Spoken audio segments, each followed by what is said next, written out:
Bismillahirrahmanirrahim. Assalamualaikum warahmatullahi wabarakatuh. Bersama saya Anggita Putri di my YouTube video. Di sini saya akan menjelaskan sedikit tentang sistem karbonat, yang dimana CO2 atau karbon dioksida yang dari atmosfer itu masuk ke laut, dan cara sistem penyusunnya atau reaksinya gitu. Jadi saya sedikit akan menjelaskan apa yang dosen saya jelaskan. Untuk itu saya memohon maaf terlebih dahulu bila ada kesalahan saya sendiri, dan apabila itu benar, itu atas pengajaran oleh dosen saya. Jadi pertama-tama aku akan share screen terlebih dahulu yang video yang menunjukkan tentang karbonat blueberry. Saya izin share screen. Jadi this video kita lihat description singkatnya. Description of carbon buffering, how it affect concentration of carbon dioxide in the atmosphere and change the phase of the ocean. Jadi itu akan mendeskripsikan atau memberitahukan tentang buffering karbonat atau sistem karbonat, tentang bagaimana efek konsentrasi karbonat yang berada di atmosfer dan yang bisa mengubah pH di lautan. Oke, ini kita buka dulu ya. Kita putar ulang.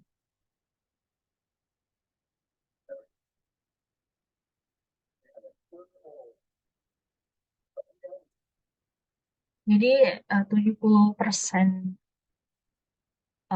lautan. 70% itu lautan tuh mengandung ion-ion gitu, atau senyawa-senyawa, baik itu senyawa yang terlarut maupun tidak terlarut. Tapi kebanyakan senyawa yang tidak terlarut berada di lautan. Ini kita naikin ke atas dulu. Next aja ke sini. Jadi saya akan jelasin sedikit. Jadi terdapat senyawa atau ion yang berada di lautan, yang paling banyak itu adalah Cl- atau fluorida, Na+, natrium atau bahasa Inggrisnya sodium. Yang ketiga itu yang banyak di lautan itu adalah SO4-2 atau sulfat.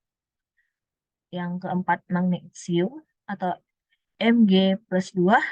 Dan yang kelima itu adalah kalsium atau Ca+2. Dan ion yang di bawahnya atau yang memiliki kandungan terlarut yang sedang itu ada satu potasium, kedua borate, yang ketiga bromet, ketiga bikarbonat, dan yang kelima iron.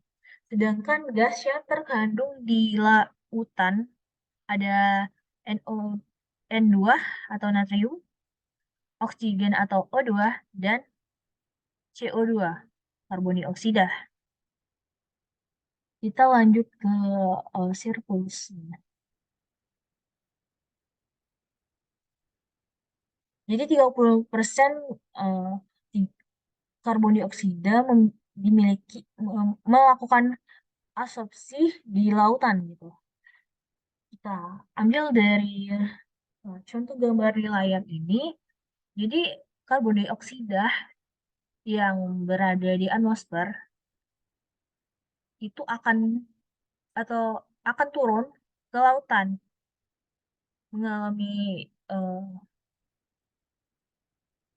mengalami penguraian gitu. Kayak dia tuh contoh aja ya, dari industri di Indonesia seperti gas-gas dari pabrik itu kan naiknya ke atmosfer gitu, dan mengandung CO2. atau dari asap kendaraan naiknya itu kan ke atmosfer. Nah, dari atmosfer itu turun ke perairan melalui hujan bisa atau melalui embun gitu. Pokoknya CO2 yang di atmosfer itu turun ke perairan. Tetapi dengan kepastian atau harus dalam keadaan setimbang. Ya contoh yang ini loh. Jadi panahnya tuh ada naik terus turun. Jadi keadaannya setimbang gitu. Jadi akhirnya merupakan gas larut aqueous ini. Selanjutnya, bentar ya, kita lanjut. Selanjutnya, CO2 itu bergabung dengan H2O atau hidrogen yang berada di air atau apa ya? H2O itu kan air gitu. Nah, jadi ya CO2 yang masuk ke perairan itu ditambah H2O bergabung me- menghasilkan asam karbonat atau karbonat asid menghasilkan H2CO3 dalam keadaan setimbang gitu. Asam karbonat gitu. Selanjutnya, asam H2CO3 itu akan bereaksi lagi menjadi HCO3 min plus H plus atau ion bikarbonat. Kenapa dia bereaksi lagi? Karena dari reaksinya itu uh, mengalami reaksi lagi gitu dengan H plus. Jadi dari HCO3 min plus H plus ini menghasilkan ion karbonat CO3 min 2 plus H plus. Jadi H plus ini merupakan asam bebas dan H plus ini merupakan asam bebas.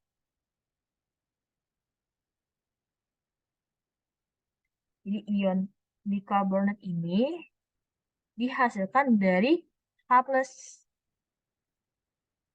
H plus dengan reaksi CO3. Jadi H plus, H plus. Jadi CO3 ini ion karbonat ini berasal dari CO3.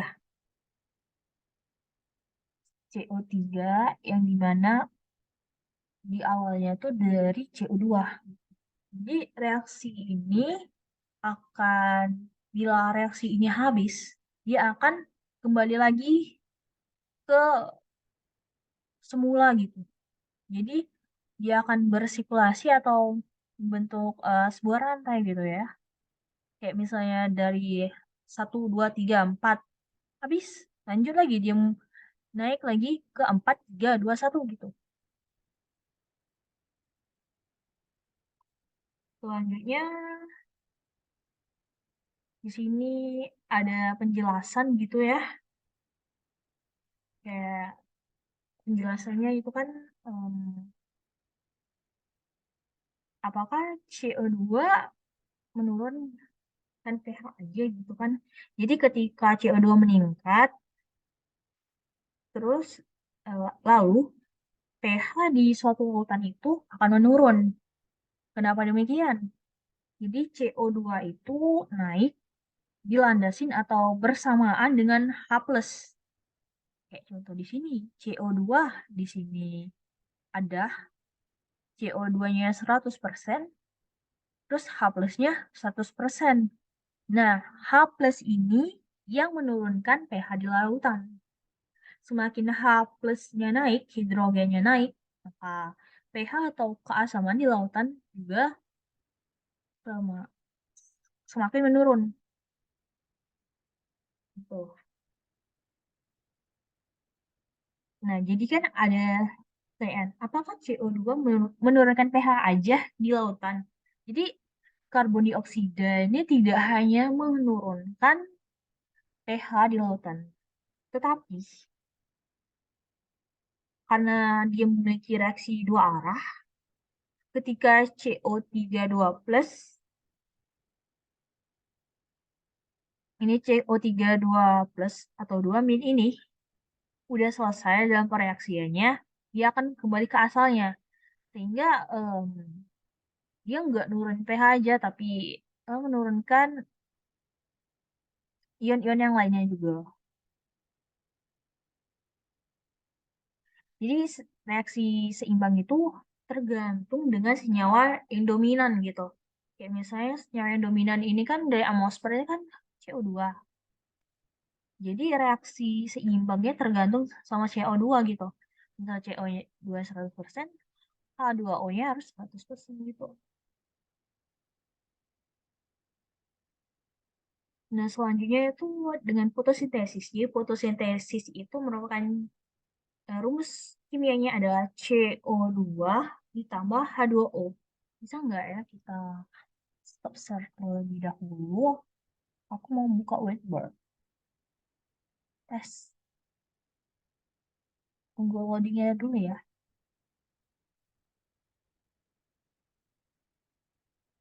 Bisa nggak ya?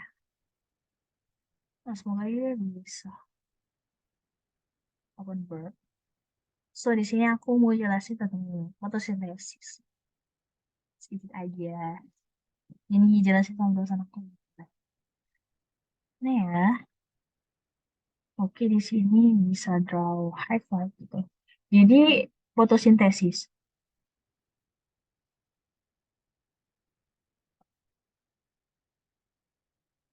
Tuh, ini apa nih ya?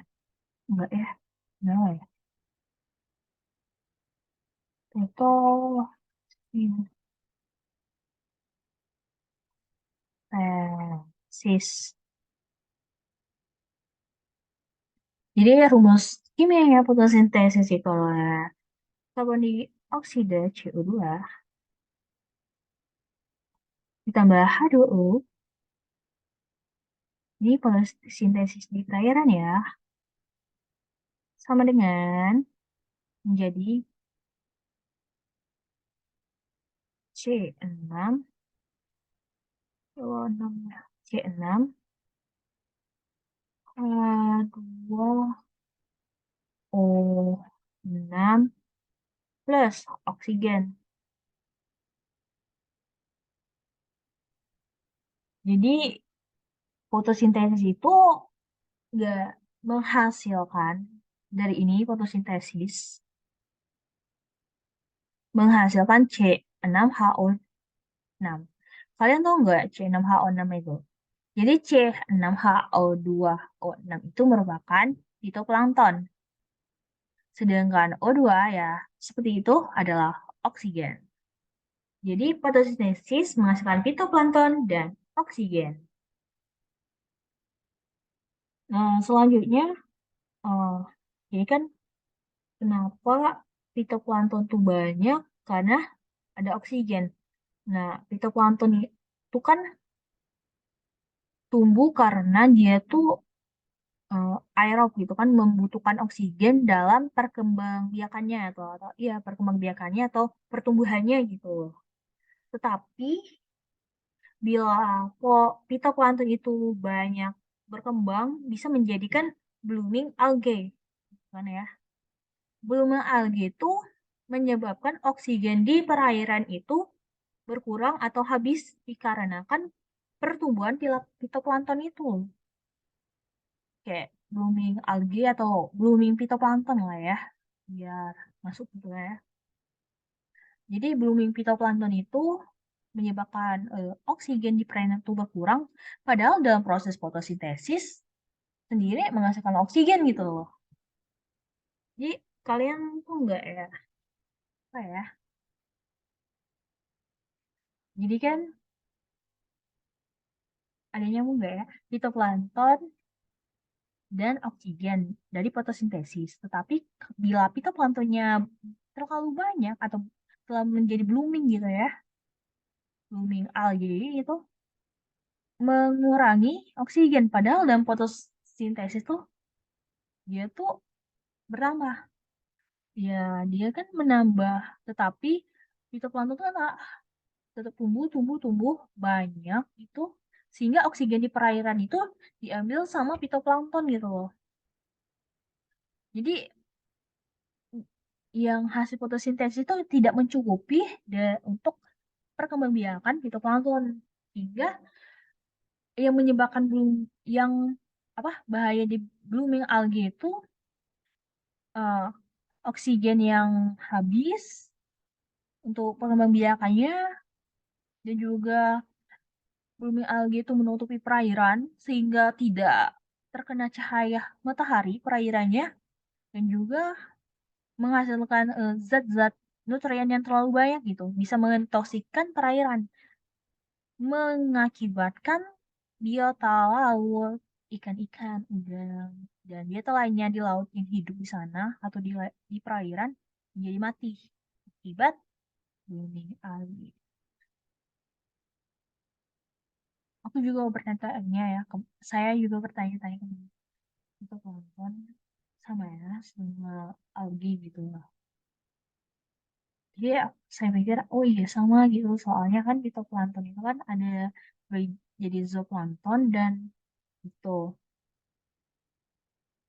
ya itu tuh tanaman gitu, tumbuhan gitu ya. Jadi kok sama algae itu kan kayak nutrien gitu ya, itu tuh sama, gitu. Pokoknya sama. Mungkin gitu aja sih buat. Oh ya, ada sedikit informasi bahwasanya masa hidup plankton itu hanya 10 hari gitu. Jadi ketika plankton itu mati, dibutuhkan eh, oksigen untuk menguraikannya atau dalam keadaan aerob gitu kan. Enggak hanya itu, tapi membutuhkan bakteri anaerob gitu untuk menguraikan plankton yang mati. Mungkin sekian yang dapat saya jelasin tentang sedikit materi dari Bapak dosen saya. Terima kasih Bapak, materinya sangat bermanfaat. Dan juga menambah ilmu pengetahuan. Lebih dan kurang saya mohon maaf. Kepada Allah saya mohon ampun. Wabillahi taufiq walhidayah. Wassalamualaikum warahmatullahi wabarakatuh. Selamat malam.